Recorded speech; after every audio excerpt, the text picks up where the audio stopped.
अस्सलामुअलैकुम। My self doctor आमना जमाल और आज एक न्यू वीडियो और न्यू कंटेंट के साथ मैं आपके सामने हूँ। अगर अभी तक आपने मेरे चैनल को सब्सक्राइब नहीं किया तो सब्सक्राइब कर लें, बेल आइकन प्रेस कर दें ताकि मेरी हर न्यू वीडियो आप तक पहुँच सके। आज की जो वीडियो का कंटेंट है वो मैंने जो पहले वीडियो बनाई थी जिसमें मैंने बताया था कि सिज़ेरियन या सी सेक्शन के बाद वूंड केयर कैसे करनी होती है, उसका पार्ट 1 मैंने बना लिया था। अब जो वीडियो है वो पार्ट 2 पर है कि आपने बाद में जब स्टिच ओपन करवाने होते हैं, उस स्टिच ओपन करवाने के बाद की जो केयर होती है वो क्या है। सबसे पहले तो ये है कि जब आपने स्टिच ओपन करवा लेने हैं तो उसके बाद आपने एक ऑइंटमेंट या क्रीम लगानी है। उसके बाद उसको वॉश करने की या उसको जो है उसके ऊपर कोई स्पिरिट लगाने की ज़रूरत नहीं होती। और अगर ज़ख़म में से अगर ज़ख़म ऐसा है कि ज़ख़म अगर आप ख़ुद भी देखें, अगर उसमें से कोई पानी निकल रहा है या पीप निकल रही है, जो पीले रंग की होती है पीप, ज़ख़म दबाने से अगर निकल रही है, ठीक है, तो फिर जो है इसका मतलब ये होता है कि अभी भी वो इन्फेक्टेड है और उसको उसके ऊपर ट्यूब लगाने की ज़रूरत है। तो आपने उसके ऊपर जो ट्यूब लगानी है वो है मैसेट्रासिन ऑइंटमेंट, जो आपने रेगुलर उसके ऊपर लगानी है, जिससे जो बाद में जो इन्फेक्शन होता है थोड़ा बहुत सेटल हो जाता है।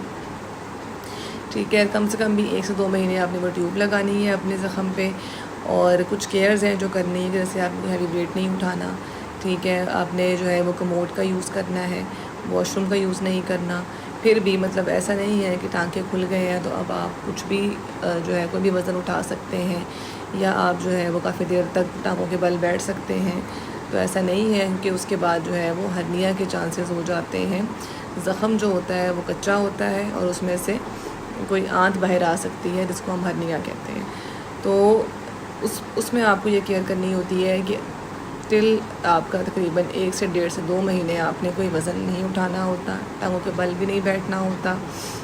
और इसके अलावा ये कि वॉशरूम भी आपने कमोड यूज़ करना होता है। केयर वो सारी केयर्स जो हैं, जो आप जब टांके लगे हुए थे उस वक्त कर रहे थे, वही सारी केयर्स आपने अब भी करनी होती हैं।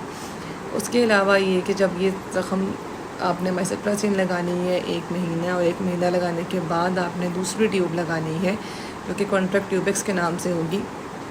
कुछ लोगों में जो स्कार होता है वो बहुत ज़्यादा मोटा हो जाता है, ठीक है, और वो बहुत बुरा लगता है। वैसे तो पेट का स्कार है, मतलब ये कि वो कवर ही होता है, लेकिन फिर भी वो इंसान को ख़ुद भी बहुत बुरा लगता है। मोटा एक चीज़ बन जाती है, मोटी सी उभरी सी। आपने उसके ऊपर क्या करना है, उसके ऊपर कॉन्ट्रैक्ट ट्यूबिक्स जेल लगानी है जो उस स्कार को आहिस्ता आहिस्ता ख़त्म करेगी और वो जो उसका मोटापन होगा स्कार का वो ख़त्म हो जाएगा। तो वो तकरीबन आपने जारी रखनी है, 2 से 3 महीने आपने उस पर वो ट्यूब लगाते रहना है। इसके अलावा कब्ज़ नहीं होने देनी। अगर कब्ज़ होती है तो उसके लिए आप सिरप डुफेलेक जो है वो रेगुलर इसमें यूज़ करना है। टाँगे खुलने के बाद भी आपने डुफेलेक जो है वो जारी रखना है, वो नहीं छोड़ना ताकि आपको कब्ज़ ना हो। और इसकी काफ़ी देर तक खड़े नहीं रहना। अगर आप वर्किंग लेडी हैं और आप किसी काम पे जाना है, जॉब पे जाना है, तो कोशिश करें काफ़ी देर बैठी ना रहें, उठ के थोड़ी सी वॉक कर लें, चलना फिरना शुरू कर दें, थोड़ी देर बाद फिर आके बैठ जाएं, फिर वॉक शुरू कर दें। और अगर घर पे हैं तो घर पे कोशिश करें कि आप लेटें ज़्यादा देर तक, ताकि आपका जो ज़ख़म की हीलिंग है वो होती रहे। इसके अलावा आयरन और कैल्शियम, ये 2 चीज़ें, 2 टैबलेट्स हैं, ये जारी रखनी है। आयरन आप कोई भी ले सकते हैं जो आपको सूट करती है। आइबर्ट फॉलिक मैंने पहले भी बताई थी एक वीडियो में कि अच्छी आयरन की टैबलेट है, क्योंकि उसमें आयरन भी होता है और फॉलिक एसिड भी होता है, और दोनों चीज़ें आपके लिए बहुत ज़रूरी हैं। और इसके अलावा आइबर्ट फॉलिक के अलावा अगर आपने कैल्शियम भी लेना है तो कैल्शियम आप कोई सा भी ले सकते हैं, लेकिन मैं रेकमेंड करूँगी कि आप ओसनेट डी टैबलेट लें, वो बहुत अच्छी है। या फिर CSE 1000 वाली जो टैबलेट होती है वो पानी में डाल के आप पी सकते हैं, वो बहुत ईजी है और जल्दी रिजॉल्व हो जाती है, इफ़ेक्टिव है, नाइट में ले सकते हैं और टेस्ट में भी अच्छी होती है। इसमें फ्लेवर्स भी आते हैं, ऑरेंज भी है, लेमन भी है, प्लेन में भी है, कोई सा भी फ्लेवर आप यूज़ कर सकते हैं, ठीक है। तो ये कुछ चीज़ें हैं जो आपने केयर के तौर पर करनी होती हैं। और इसके अलावा ये कि आप ऐसी चीज़ें खाएँ जैसे ज़ख़म भरे, आपका मीट लें, कीमा ले सकते हैं। और इसके विटामिन C अपनी डाइट में बढ़ा लें। विटामिन C जो है वो विटामिन C की टैबलेट ले सकते हैं आप दिन में 1 दफ़ा। अगर आप सुबह के टाइम, अच्छा, आयरन और कैल्शियम आपने एक साथ नहीं लेनी। अगर आयरन सुबह ले रहे हैं तो कैल्शियम आपने रात में लेनी है, और आयरन और कैल्शियम के बीच में आप एक विटामिन C की टैबलेट ले सकते हैं, ठीक है। और अगर आप फीड करा रहे हैं बेबी को तो भी आप आयरन कैल्शियम ले सकते हैं, वो सेफ़ होती हैं।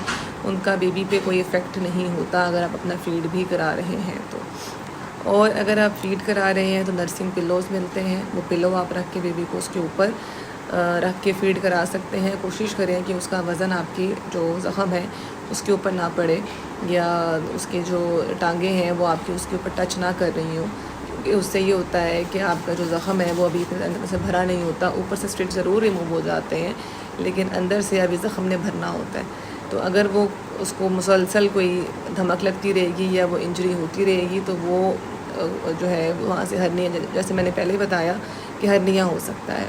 हर्निया क्या होता है कि कोई आंत का हिस्सा होता है, जब ज़ख़म में गैप आता है, ठीक है, तो वो आंत का हिस्सा वहाँ से बाहर आ जाता है। उसको हम बोलते हैं इंसिजनल हर्निया, कि जहाँ पे आपको इंसिजन लगा हुआ है, जहाँ पे आपको कट लगा हुआ है, वहाँ से आपका हर्निया हो जाए या वहाँ से आपकी कोई चीज़ जो है वो बाहर आ जाए, ठीक है। तो ये तो था सिज़ेरियन सेक्शन पार्ट 2 की वीडियो, जो मुझे ज़रूरी थी कि मैंने आपको बतानी थी। इसके अलावा मेरी जो नेक्स्ट वीडियो होगी वो नॉर्मल डिलीवरी के बाद जो केयर होती है उस पर होगी, क्योंकि उसमें और इसमें काफ़ी फ़र्क है, और क्योंकि उनके टाँकों की जगह पे भी फ़र्क है। जब टाँकों की जगह बदल जाती है तो फिर उसकी केयर भी बदल जाती है। तो आई होप मेरी वीडियो आपको अच्छी लगी होगी। लाइक शेयर कमेंट ज़रूर करें, दुआओं में याद रखें। अल्लाह हाफ़िज़।